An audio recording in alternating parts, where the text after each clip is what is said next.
So Raim Tovim, Erev Tov, depending on where everybody might be. Maybe if you're in California, Boker Tov, welcome. It's always nice to have people from all around the world. Pleasure to welcome back Laurie Novick. It's been a while since we've had her, but it's nice to have her back, and something a little bit different this time after she gave a long series on women and Halacha and all kinds of issues that come up. Now we're going to do Levinas, learning Gemara with Levinas. So learning Gemara is a little different, and Levinas is a little different. Putting them all together, very different. So it's a pleasure. Laurie, of course, director, I think the founder really of Deracheha, the head writer of Deracheha, all kinds of issues on women and mitzvot, part of Yeshivat Har Etzion. She's been a Yoetzet Halacha for many years, is a graduate of Bar Ilan University, of Yale University, and the Nishmat Karen Ariel program. And really, it's a pleasure to welcome her back. And let's do some learning Talmud with Levinas and see how that goes. Okay, B'vakasha, Laurie, it's all yours. Okay, wonderful. Thank you, Rabbi Jay. It is such a pleasure to be back here with Torah in Motion, and I even see some familiar faces among the crowd, or names around the crowd, and that's it's great to be here. And it's especially exciting to be here because we are doing something a little different, and this little different is a bit of a passion project for me. It's bringing me back to my youth.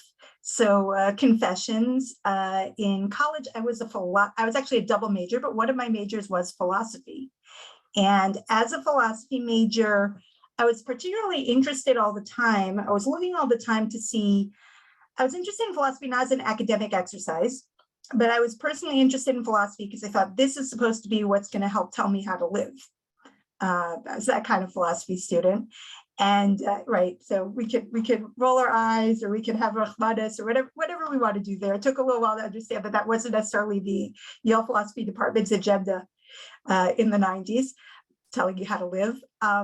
But what happened was, over time, I was still going through philosopher after philosopher, school of thought after school of thought, and I was trying to see what would really resonate. And I had the privilege in, I forget if it was my junior or my senior year, to take a seminar on the thought of Immanuel Levinas.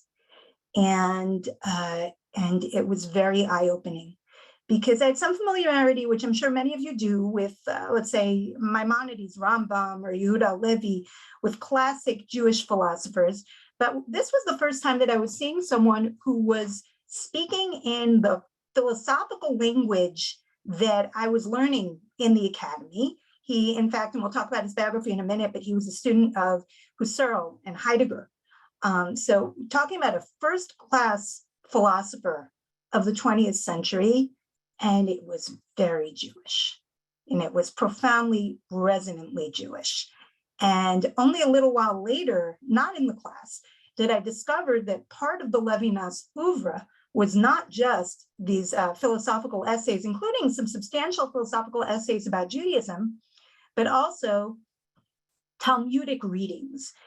There's been a lot of scholarly interest in these Talmudic readings, because what one discovers reading Talmud with Levinas is, first of all, it's a different type of a paradigm for reading Talmud from what we might be used to, and we'll see that shortly. But also, it's a natural extension of his philosophy. And already there, I think his project might resonate for a lot of you who are joining me here, because I think certainly in the world of Torah in motion, many of us are living in many worlds at once. And God willing, the Torah and our commitment to Torah and mitzvot, and yes, into Jewish texts, and all the different ways we live Torah, is constantly in dialogue with the way in which we're inhabiting the modern world. It's a lot of what Torah in Motion is about, I know. And Levinas is this thinker who is addressing Talmud directly, and he's bringing to bear all of his philosophical toolkit in doing so. So let me tell you a little bit more about Levinas, and then we're going to get started on this adventure. We've scheduled 3 classes. We're going to do kind of a sampling of 3 Talmudic readings. We'll see if it goes great. Maybe we'll do another series sometimes if Rabbi Jay is interested. But for now, we're planning on 3 readings with Levinas to get started. And I want to just give you a little bit of his biographical information. So he's born in 1906 in Kovna. He has a brief sojourn in the Ukraine, in Kharkov, during World War I. They make it back to Lithuania. In 1995, he moves to Paris and eventually he finds himself in Strasbourg, in the University of Strasbourg, studying philosophy. And he takes a full year, 2 semesters, to go to Freiburg to learn with the leading phenomenologists. Phenomenologists are philosophers who are particularly interested in the experience and essence of consciousness and exploring the nature of what it is to be a conscious human being. So he's a student of 2 of the leading philosophers in phenomenology of his day, who really are the founder of the school is Husserl, and also Heidegger. Now Heidegger, as you might know, winds up his philosophy winds up being in some ways him personally, and also his philosophy winds up being connected to Nazism and the rise of Nazism and the self-justification of the Nazi project. And this, as you might imagine, creates quite a complicated situation for Levinas. Now, in fairness, he goes back to Strasbourg, he finishes up his PhD in 1929, he's writing on Husserl. Already in the 30s, Levinas's thought is already deviating, it's building on what he's learned from these philosophers, but he's already going in his own directions. And yet, I think it's hard to say that anything but that experience he had as during the war as a French POW in Germany would not have affected his analysis of the potential dangers of the philosophy that he had learned. In 1947, after the war, Levinas encounters this mysterious teacher of Talmud known as Monsieur Shoshani. Monsieur Shoshani has drawn a lot of interest. Right now, from what I understand, there's actually someone working in Hebrew decoding his notebooks, writing a PhD on that. Shoshani was a teacher of, in addition to Levinas, he was Elie Wiesel's main teacher. He was also teacher of Professor Shalom Rosenberg, who's a very important philosopher here in Israel. And he learns with Levinas for 5 years, 1947 to 1952, and their learning focuses on Talmud.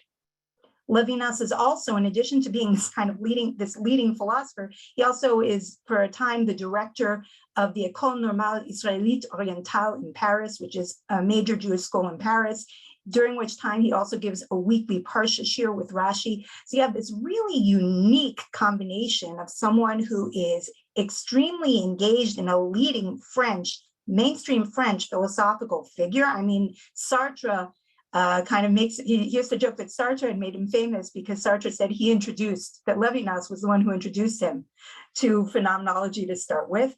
And he's deeply engaged from the start of his career in Jewish education. It's in 1957, about 5 years after he stops studying with Shoshani, who moves to South America and actually dies there. By the way, I'll add parenthetically, so Shoshani, in all likelihood, Shoshani was a student of Rav Kook, whose real name was Hillel Perlman.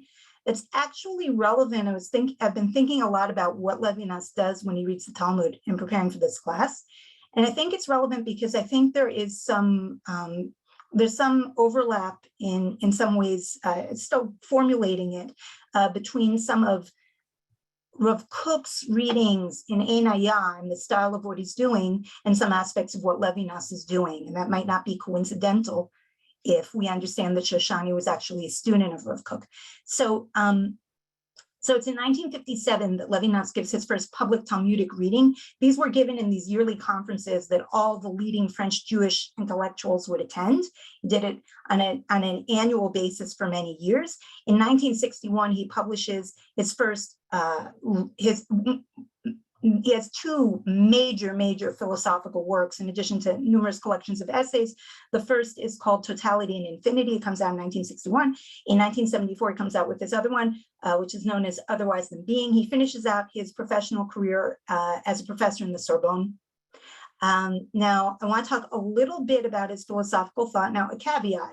And the caveat is, I don't claim to be an expert philosopher. I do have this philosophy background that I mentioned from college. That's not the same thing as being an expert philosopher. So I can't claim to be an expert, and I can't claim to be an expert in Levinas's philosophy.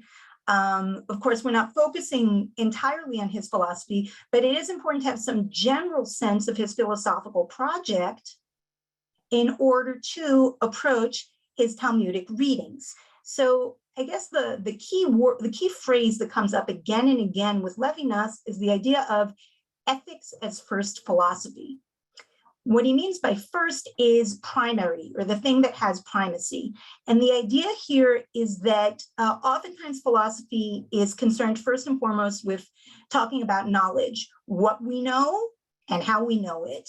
And Levinas says that the first thing that we have to deal with in philosophy, the thing that's a basis is not what we know. The thing that's the basis is actually our ethical relationships with other people, ethics, that our first task, as it were, in philosophy, and I think he would add in life, because one of the appealing things about Levinas as a philosopher is that he's very much engaged with the project of how to live, is that our first task is sort of a responsibility to the unknowable other. The word other is a phrase that comes up a lot in his thought. Now, other can reflect another person, right? Other people, there's a degree to which we never truly know another person.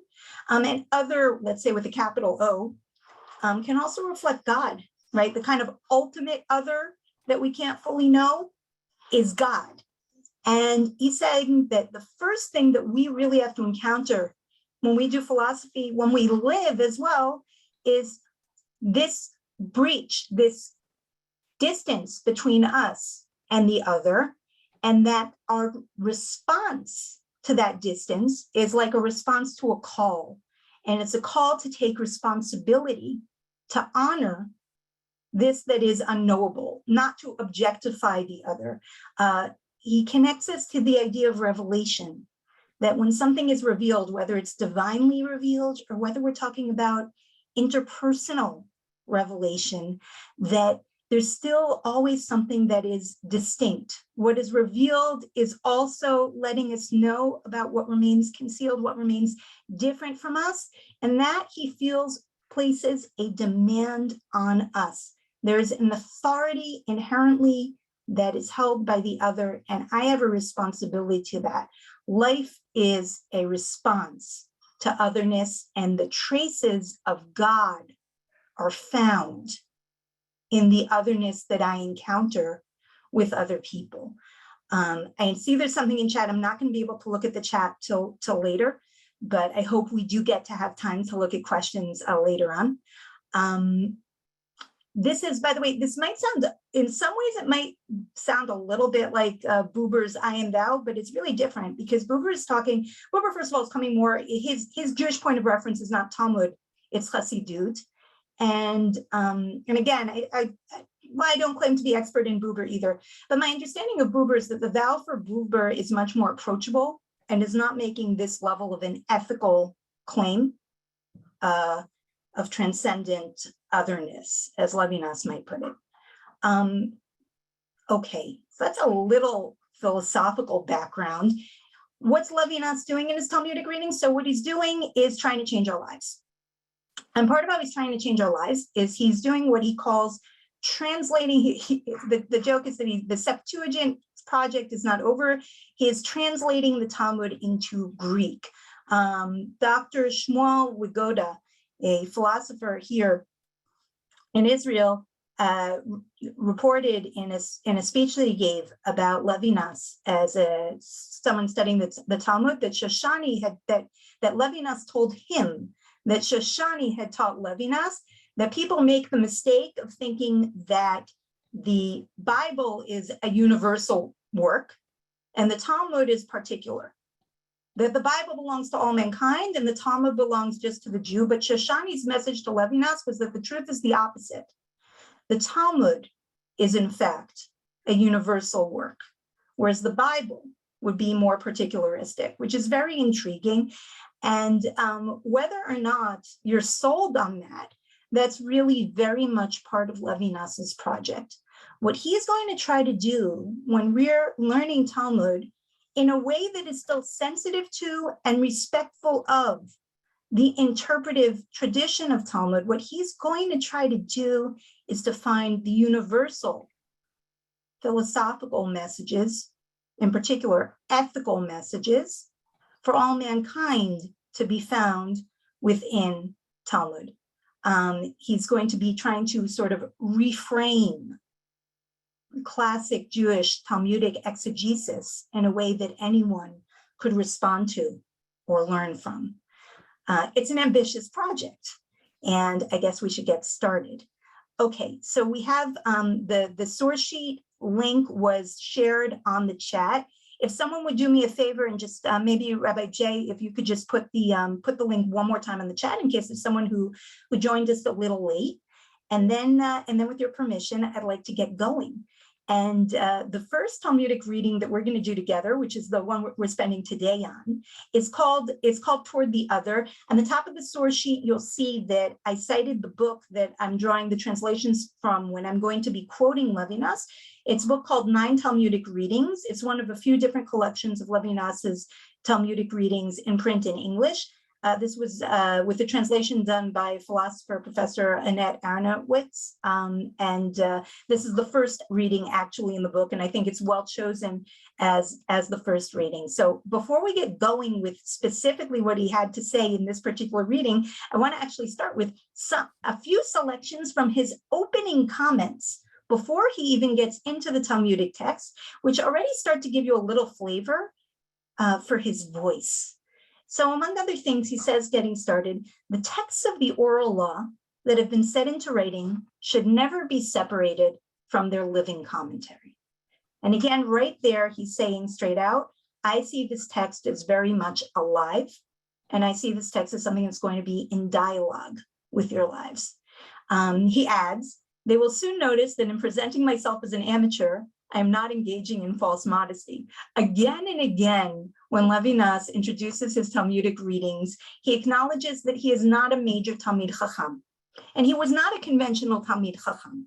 His Talmudic readings, generally speaking, with some exceptions, focus on Agadta, which was a realm in which he was more comfortable, rather than in halachic portions of the Talmud. And part of that has to do with the sense that he wasn't a Talmid Chacham. Even if he wasn't a Talmid Chacham in the conventional sense, I think we'll see that his perceptiveness in reading the text does make him his own type of Talmid Chacham. And then he adds, this text is in particular is about forgiveness. This is only one of countless texts that the Talmud devotes to this subject. Therefore, one should not think after hearing me that the Jewish intellectuals of France now know what the Jewish tradition thinks of forgiveness. Okay, so he's very careful and he's very self-aware. He's humble about what he's able to do. And there's also a little humor involved in how he presents himself. Okay, now before we get into the text, he likes to talk a little bit, he's going to talk a little bit about what's going on in the text. And here I also want to mention that for years I've thought that one of the major things that distinguishes between one Talmudic type of learning and another is fundamentally what kind of questions get asked. What kind of questions are seen as legitimate or worthwhile in the course of the conversation. And on some level, those questions, no matter what the Talmudic shiur, are always going to be dealing, in the background, the fundamental question every shiur is dealing with is, what is this really about? But each shiur will have its sort of own idiom for talking about what is this really about. So Levinas, getting started with this reading, gives us some insight into what he thinks this is about. These are sages' thoughts, he writes, not prophetic visions. The rationalism of the method consists, first of all, in a mistrust of anything in the text study that could pass for a piece of information about God's life. Levinas shies away from theology. We're not going to claim, even if we start talking about God, that we know for sure stuff about God.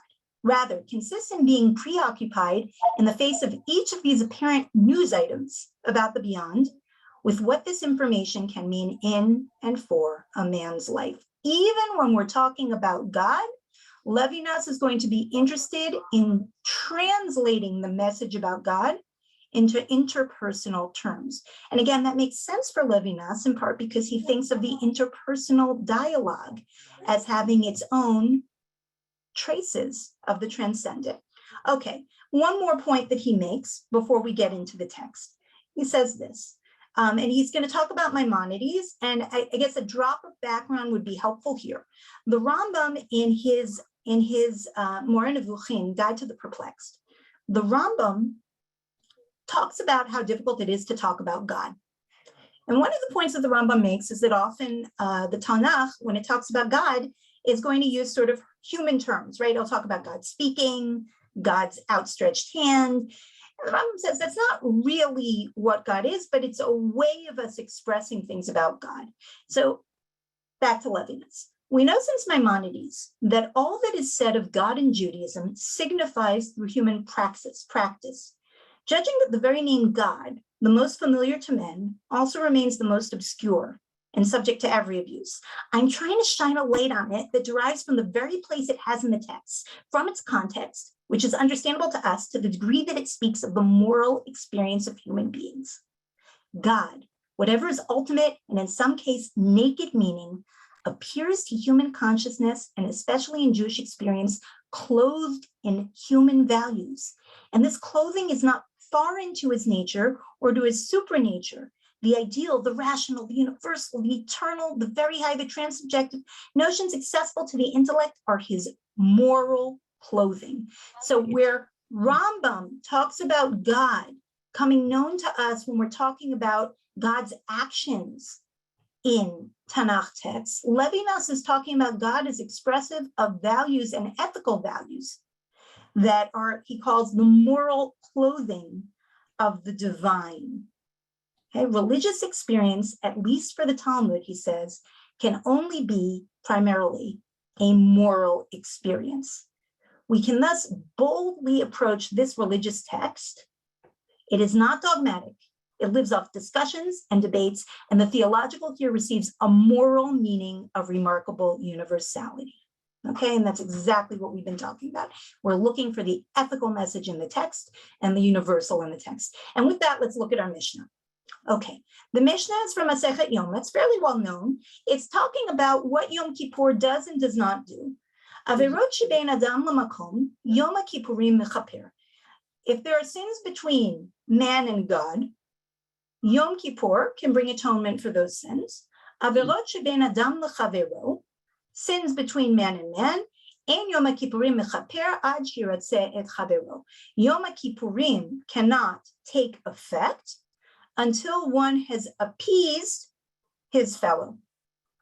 Okay, this to us, we it almost seems old hat, right? We get this with our bread and butter. This is sort of like, basic information about Yom Kippur that we're sort of used to hearing. But for Levinas, nothing is old hat. And he starts by talking about how shocking this is. What does this mean? This difference between what it takes to be forgiven for sins against God and what it takes to be forgiven for sins against man. What does it mean that in one case we depend on the other man, and in the other case it sort of seems like it's all in our hands, right? I mean, on Yom Kippur we have to show up on Yom Kippur. Okay, there's tshuva, there's the process of tshuva, there's vidui, there's tefillah, there's tzom, and yet it's us. And I quote, "My faults toward God are forgiven without my depending on his goodwill."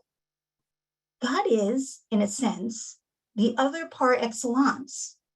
The other is other, the absolutely other. And nonetheless, my standing with this God depends only on myself. The instrument of forgiveness is in my hands. On the other hand, my neighbor, my brother, man, infinitely less other than the absolutely other, is in a certain way more other than God. To obtain his forgiveness on the Day of Atonement, I must first succeed in appeasing him. And what if he refuses? As soon as two people are involved in something, everyone is in danger. This is wild, he says. How can it be? How does it make sense when God, we would think the stakes would be so very much higher? How can it make sense that with God, I alone, through my internal processes, can reach kapara?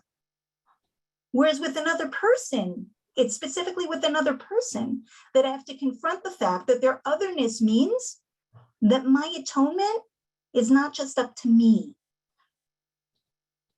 Now he says, one could no doubt stop here. It could be concluded a bit nastily that Judaism values social morality above ritual practices.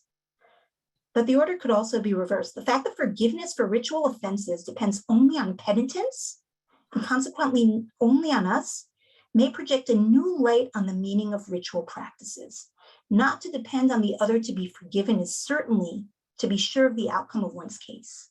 But does calling these transgressions against God, diminish the gravity of what has occurred? He's saying, don't misread this Mishnah. You might look at this Mishnah and think, oh, the thing that really matters is the thing that's harder to accomplish. The kapara that's really important to Judaism must be the atonement that's achieved between two individuals, because that's the one that's harder to get. That's the one that forces us to deal with others. And yet, he thinks that's an incorrect conclusion. That's not the way that we need to read the Mishnah. Rather, he starts talking about the fact that the things inside us, inside the soul, that we have to heal without other people helping us, those are often the most profound things that we have to heal. And not only that, even when we're seeking atonement for sins between man and man, the real work that needs to be done is also that profound internal work of forgiveness. The ritual, I'm quoting again, the ritual transgression that I want to erase without resorting to the help of others would be precisely the one that demands all my personality. That is the work of tshuva, for which no one can take my place. Says, don't misread this. There is a complication involved when you have someone else who can refuse your repentance, someone else on whom your atonement, your achieving atonement might depend, but that's not the whole story. Fundamentally, and this is why we're not saying here that we privilege man to man over man and God. Fundamentally, there is a deep interior process that has to take place during tshuva. And we can't take that for granted as some sort of simple ritual that we just do. And yet, Levinas here insists that the ritual is extremely, extremely important, because really, how are people going to be able to push themselves towards this interiority? And he says, one must, quote, one must rely on the objective order of the community to obtain this intimacy of deliverance, end quote. Or I'll quote a little more. A set day in the calendar and all the ceremonial solemnity of Yom Kippur are needed for the damaged moral conscience to reach its intimacy and reconquer the integrity that no one can reconquer for it. He's saying here that there's a dialectic going on between the individual and the collective. There's a very intimate interior motion of tshuva, which is actually getting highlighted when we think seriously about what it means that it's just us and Yom Kippur when it comes to sins between man and God.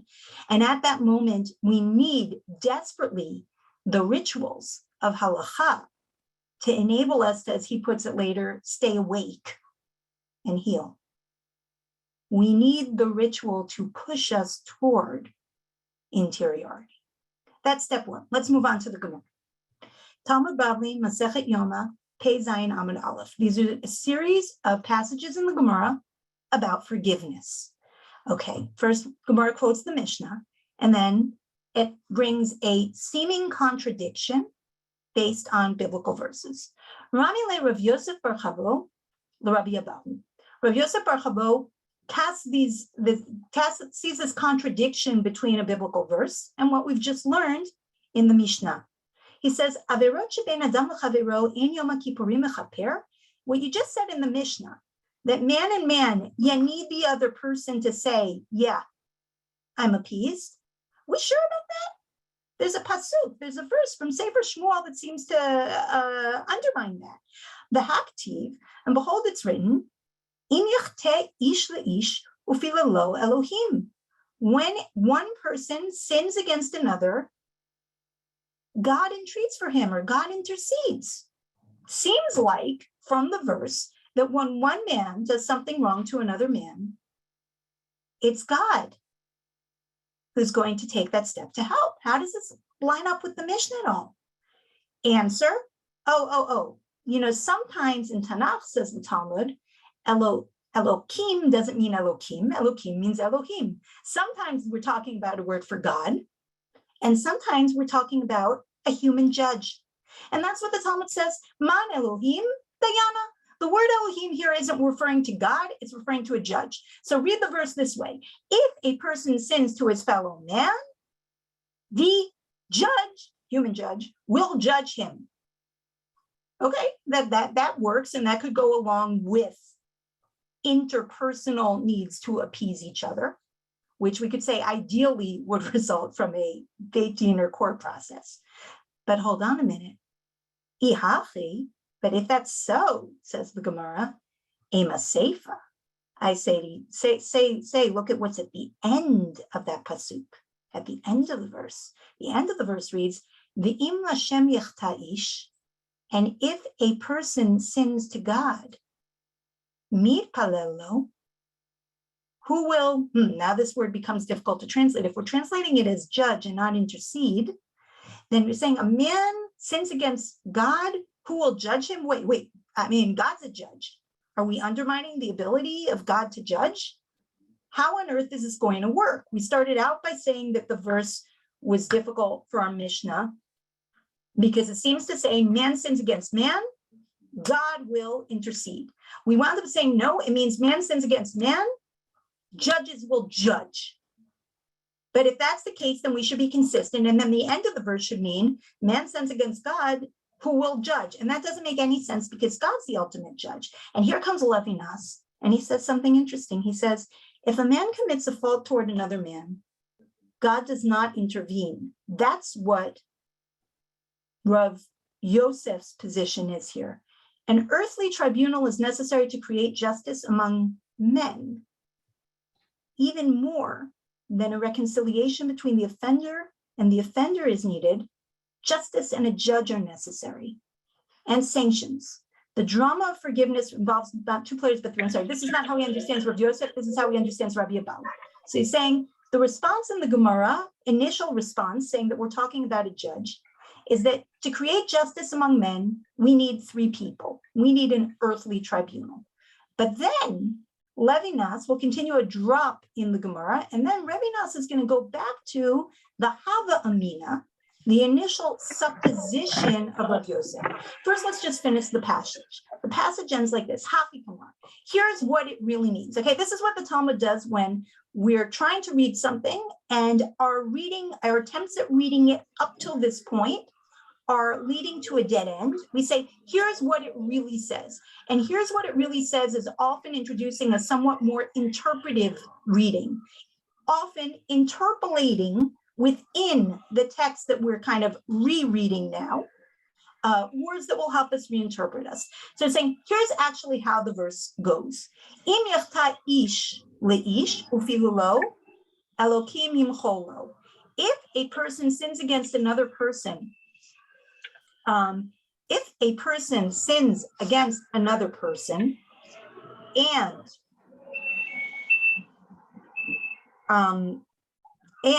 appeases him, then God will forgive. That's aligned very nicely with our Mishnah. V'im lashem yachtaish. But if a person sins against God, mi yitpalel be'ado, who in that case will be able to intercede for him? Answer, shuval masim tovim.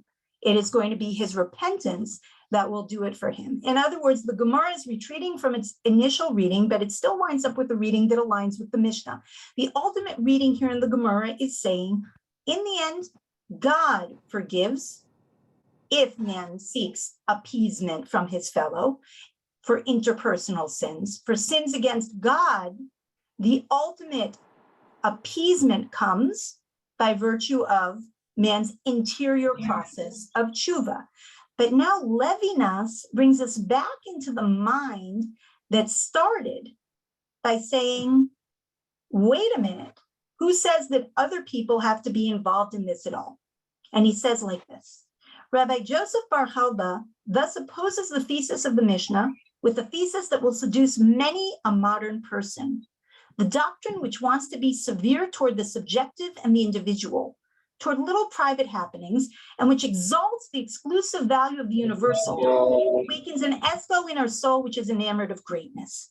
The tears and laughters of mortal do not count for much. What matters is the order of things in the absolute.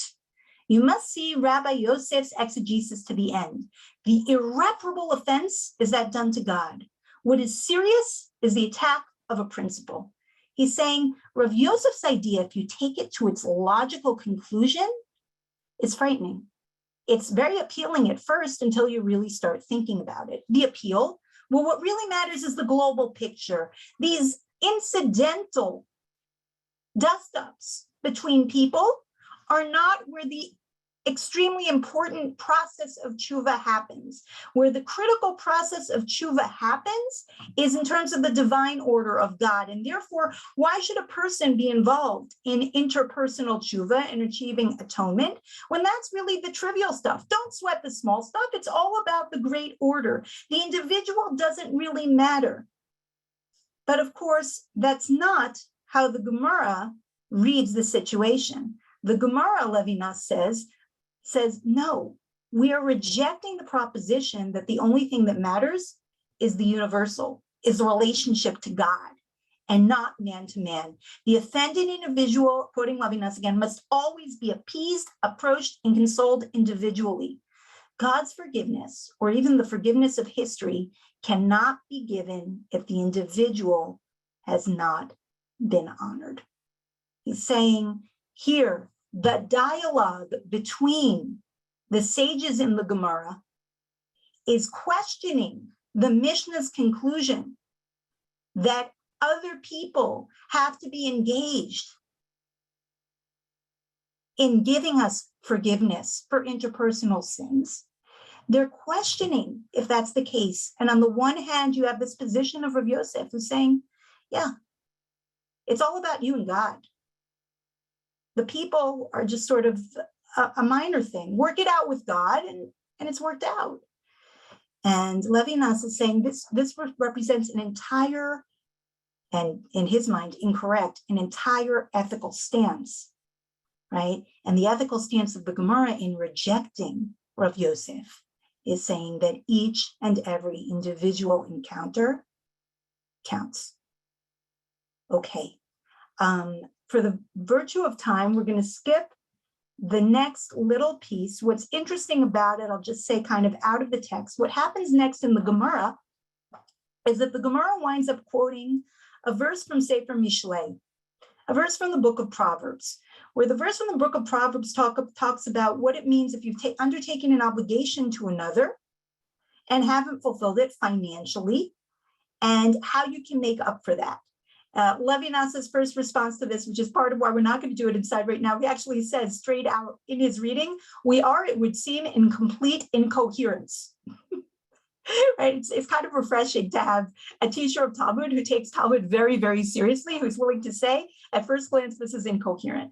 The point that he makes, and this is the one thing that I will want to highlight at this moment from this particular stage of the reading, is he says, when the Talmud takes this talk about tshuva, about repentance, about forgiveness, and starts talking about money, monetary obligations, it's not that the Talmud is venal or materialist or hypocritically only worried about people who have property. It's not what's going on at all. He says the Talmud is interested in showing you that words have meaning, that our obligations, that our actions have meaning, that interpersonal relationships have meaning. And the way that the Talmud shows us that there is a real responsibility involved or entailed in every interpersonal interaction is by bringing in this verse that relates to money, to monetary obligations.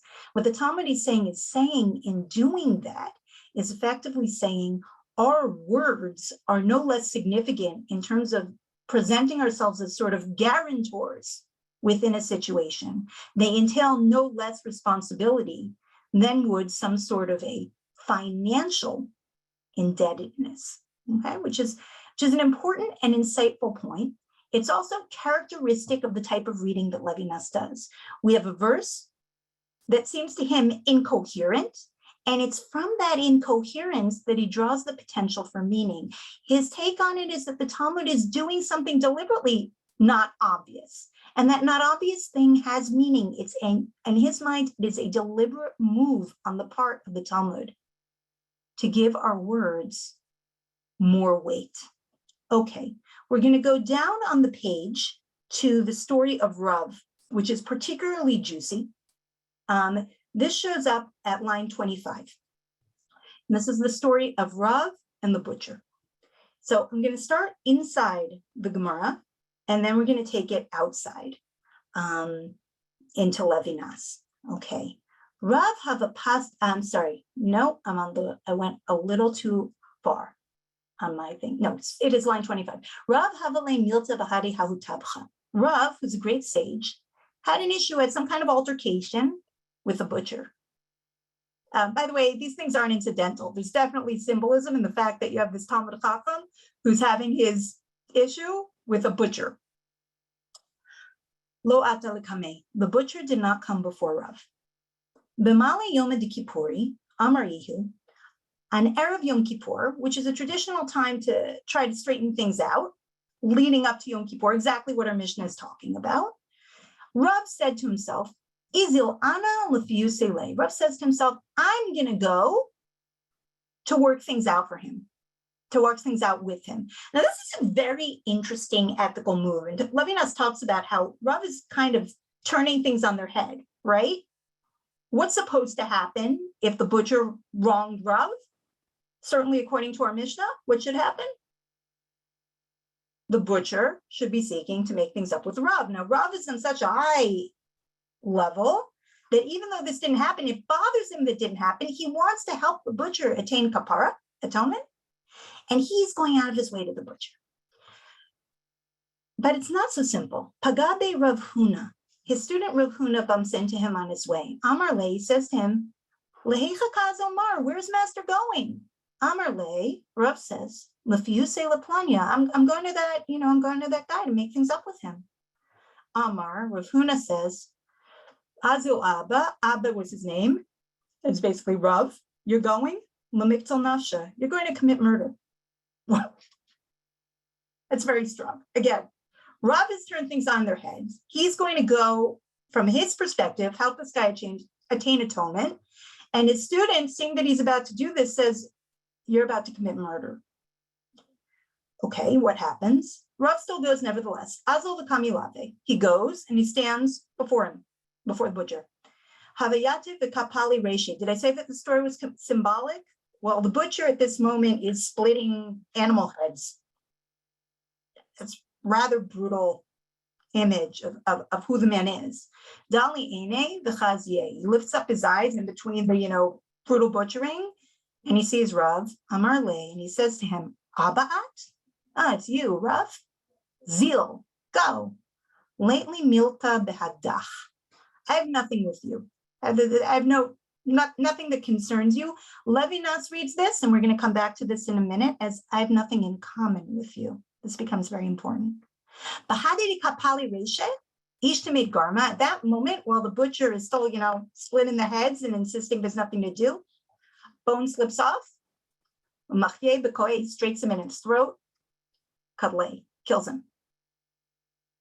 Rav Huna did say he was going to commit murder, but I don't think any of us was expecting it to be this literal. Of course, honestly, who killed the butcher? And Rav didn't exactly kill the butcher. I guess did the butcher's accent kill the butcher? Did God kill the butcher? Is Rav in the right? Is Rav in the wrong? Here's what Levinas says. And again, it's fascinating the way he puts pieces together. The first thing he says is, excessive moral sensitivity will become the cause of death. Think about that as really cutting through the heart of this story. Excessive moral sensitivity will become the cause of death. Sometimes being hyper moral can be deadly. And he adds, the game of offense and forgiveness is a dangerous one. Now, of course, once he says it, you can't unsee it in the story. It's right there. And still, it's ominous and it's striking and it's extremely powerful, to me at least, for Levinas to be highlighting these aspects of the story. He's saying that when you look here, there's something has gone awry, but something profound about the nature of what's going on has also been revealed. The stakes here couldn't be higher. And sometimes that sense that we are exercising extra sensitivity can be a grave error. And this is where Levinas picks up on that phrase, go away, I have nothing, as he puts it, I have nothing in common with you. He says, this is the key to the message of the story. I just want to share personally, I've taught this story many times, and until I saw how Levinas read it, I didn't see this, but it jumps out at you after he says it. This is the key to the story. Mankind is spread out on different levels, I'm quoting him. It is made up of multiple worlds that are close to one another because of their unequal heights. Men do not yet form one humanity.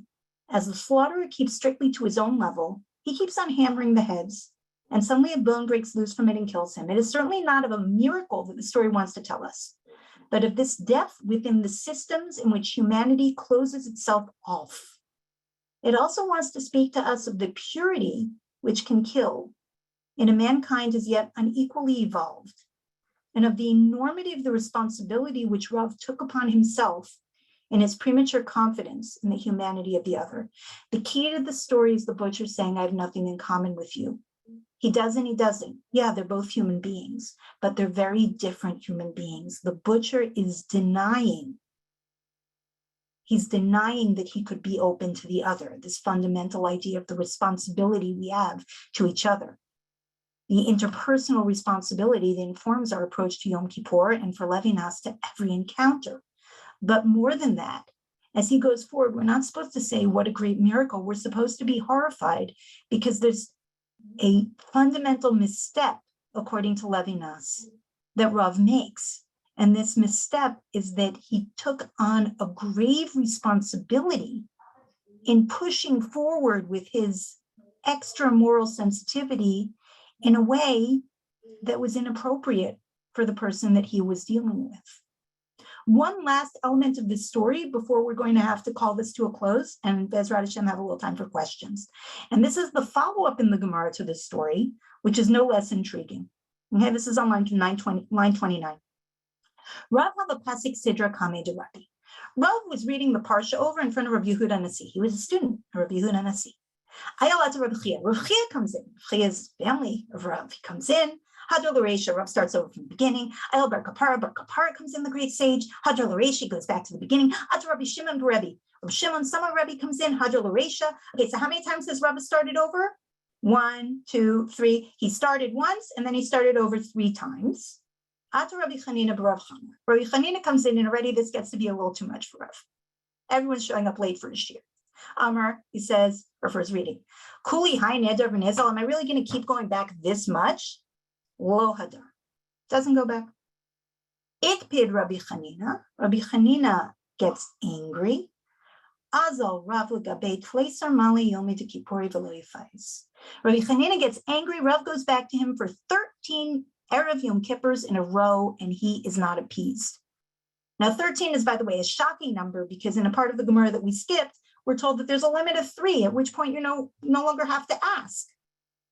It's amazing that we have actually gotten toward the end of a cycle of stories about forgiveness with one great sage, as Levinas points out, not forgiving the other. And the first thing that Levinas says is very witty and very intriguing. Would the offense between intellectuals be the most irreparable? Is this what people really have the hardest time with? Have the hardest time forgiving an intellectual offense? But then he adds something. He has offended his master, okay? And this is important. Again, back to the Gemara. Heichi avid hachi. How could he do this? And didn't we already learn that you shouldn't be asking forgiveness more than 3 times? What's he doing it 13 times? And the answer in the Gemara is Rav Shani. Rav is different. Levinas says he's offended his master. The injury done to one's master differs from all other injuries. But then Levinas adds, in a characteristically sharp note, But isn't the other man always, to some degree, your master? Again, why would this be irreparable? Why would Rav ask again and again and again? Because he offended his master. And Levinas says, yeah, that's different. Sure, the Gemara says it's different. It's on a different scale. But he makes us step back and he makes us think, is it really such a unique situation? Fundamentally between man and man? Is the other man not always our master? Now to the end of the story to finish up. Gemara continues. Rabbi Chanina, okay, we understand why Rav asked forgiveness excessively. It's a different situation. Rabbi Chanina was his master, and also Rav has his own set of moral rules, apparently, which go above and beyond the regular set. But what about Rabbi Chanina?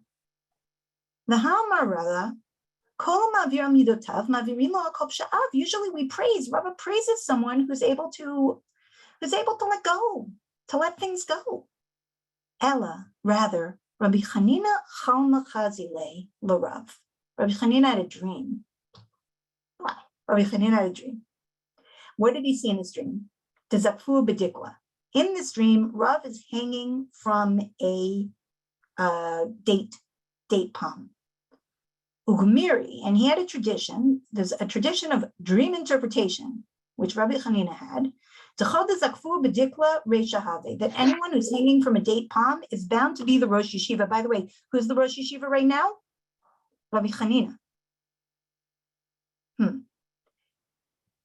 Amar, Rabbi Chanina said, Shma mina ba'elamebed rashuta. Learn from this that now this word is an ambiguous word, and Levinas picks up on it. Shma mina, learn from this that ba'e, it can mean he needs, it's inevitable to happen, and it could mean he wants to become the head. V'lo yifayis, and he didn't appease, kehechi delays of ligmor right of Babel, which would help spur Rav on, if he's not in a good situation with the Rosh Yeshiva, to go somewhere else to learn Torah, which is what Rav does. He goes to Babel and he becomes the Rosh Yeshiva there. So Rabbi Chanina doesn't hurt Rav exactly. He just gives Rav another channel in which to achieve his destined greatness from the dream. So what does Levinas do with this? Here Levinas actually talks about how he spoke with a psychoanalyst to try to discuss the implications of what's going on with this dream and what it means with Rabbi Chanina. And he says that Rabbi Chanina finds out through a dream more about Rav than Rav knew about himself. The dream revealed Rav's secret ambitions beyond the inoffensive gesture at the origin of the incident. Rav, without knowing it, wished to take his master's place. Okay, that's interesting, but then Levinas adds the kicker. Given this, Rav Chanina could not forgive. How is one to forgive if the offender, unaware of his deeper thoughts, cannot ask for forgiveness? In other words, Rav asked for forgiveness 13 times. 13 years he tried, but he never got it. He never really understood what had motivated him, what the true meaning of the situation had been to start with. And that fed into the reasoning of Rabbi Chanina of not forgiving him. And he says, Levinas, one can, if pressed to the limit, forgive the one who has spoken unconsciously. But it is very difficult to forgive Rav, who was fully aware and destined for a great future or fate, which was prophetically revealed to his master.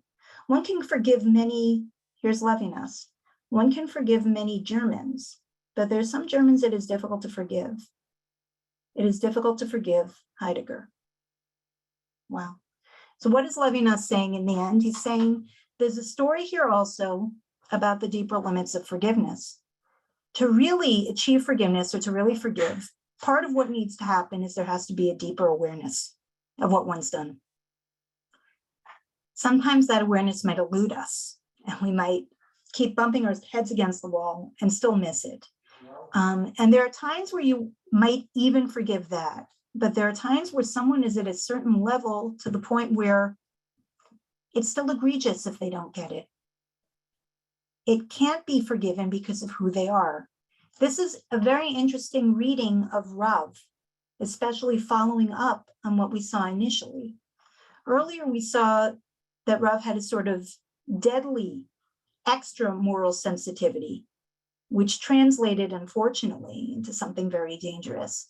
And here we see again, Rav is operating on the surface with this great moral sensitivity, but in practice, he's missing the point.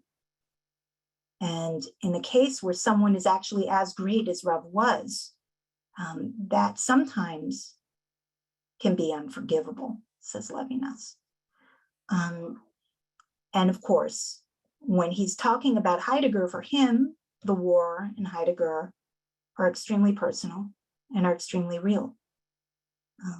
There are limits to forgiveness, and Levinas is not going to give a shiur that talks about the nature of forgiveness without directly addressing what's on his mind as the greatest crimes of his era that one needs to forgive. And on some level, that brings us back to that whole question of universalism, which we started with in the beginning when he talked about man versus man and man versus God, because he's really bringing it home to this idea that those individual encounters, those moments of forgiveness are every bit as critical for us, also in understanding how we relate to the divine, as are our greater ideas of the divine orders of things. Okay, I guess here we'll stop for now. I wish we could keep going because of course there's more. And I hope this starts to give you a little taste of what he's doing. And I hope you'll be back next week. For those of you who are interested, I'm gonna open up the chat now and see what you wrote. Okay. If Rabbi Jay is available, I always like for him to run this moment, but we can also look in the. Oh, you know, you want me to run this? No, I'll go ahead. I always know we enjoy it, used Rabbi to have Jay. good interaction. We used to argue all the time with the question. I always enjoy your comments, Rabbi Jay. That's okay. God. So I'm going to start with the first comments. Interesting that Levinas places ethics before intellectual pursuit, since Maimonides in the Guides places intellectual pursuit over ethics. Absolutely, though, and this is a caveat, when Maimonides is talking about the intellect, his conception of what the intellect is goes way beyond what we mean when we say intellect. So that also for the Rambam, moral perfectionism and the ideal and reaching it's going to be expressed in him as reaching an ultimate level of dea or dad or of intellectual achievement as well. So the intellectual for Rambam isn't just intellectual. And at the same time, you're absolutely right. This move of putting ethics first is a radical move, as Radishem will see in next week's reading. More of what motivates that very closely intertwined with the notion of Naseh v'Nishma. Okay. Tova, I'm sorry, I don't know exactly what context you said this about with morality. Oh, I imagine it's responding to that first comment. And that's interesting. I'm not familiar with that by Rabbi Sachs, but this definitely gets me more interested in reading it. Okay. Agada is more open, mostly to flights of fancy, more malleable. Yes, it's true. It definitely feels more free to be operating, Levinas to operate in the realm of Agada than it could in the realm of Halacha. There's more room. And at the same time, and this is something that I'm not sure if we'll be able to see in this series, but it's there. Levinas is keenly aware of the relationship between Halacha and Agada. And he's also not just going on flights of fancy. I think what we've already seen, and it's interesting, is that he kind of sometimes takes you aback by asking these very sharp questions, but then when you think about it, they're very deeply rooted in the things within the text. So yes, this is Agada. There's a phrase actually that I heard from Dr. Chaim Soloveitchik that a lot of people like to, just stay with me, like to paint with Chazal. A lot of people like to paint with Chazal. I don't know that I would describe Levinas as just painting. I think he's more responsive to the text than that. Is this first part similar to Rabbi Soloveitchik, who says that the day Yom Kippur Mechaber? So actually, there's a question, I sort of left this out because we couldn't touch on everything. It's raised in the Gemara. Levinas mentions it, that there's a position of Rabbi Yehuda Nasi that Yom Kippurim is Mechaper on its own, that no human action whatsoever is responsible for Yom Kippurim. That's actually a difficult thesis to square. If it does it on its own, it's a difficult thesis to square with the idea that Levinas has of the interior process that one must undergo and how critical that process is. But the idea that Yom Kippur is part of what is mechaper, that's mechaper in response to our taking this responsibility very much aligns with the message. Okay, Abba Rav does or is this somewhat similar to Rav Hyrcanus and his brother-in-law. The Nasi excommunicated him and dies on the day of Rav Hyrcanus, says Tachan. So it's interesting. There are a lot of these stories that have echoes of each other, just to share. So what happens is that Rabbi Eliezer ben Hyrcanus's wife, Ima Shalom, is the sister of Rabban Gamliel. And when they have a major conflict, Rabbi Eliezer and Rabban Gamliel, and at that point, Rabbi Eliezer is angry, and he's so angry that he needs to be distracted by his wife from saying Tachanun, because if he says Tachanun, Rabban Gamliel is bound to die. That's how serious it is. This idea that our sages sometimes could have this extra power that would lead to someone's death is something, we're just coming off not pretty recently, Lag BaOmer, right? So the descriptions of Rashbi coming out of the cave is that everywhere he looked, things would burn. There's this idea of this very dangerous element, potentially, to what the sages can bring to the world. And I think that's something that Levinas taps into in his reading of the story. It's a little different here because, and this is the part of the great irony of this story, Rav does not want to hurt this man. Rav's motivation, Rav is not coming from a place of anger. Rav is coming from a place of extra heightened moral sensitivity, in the sense that he wants to give this man the opportunity to achieve atonement.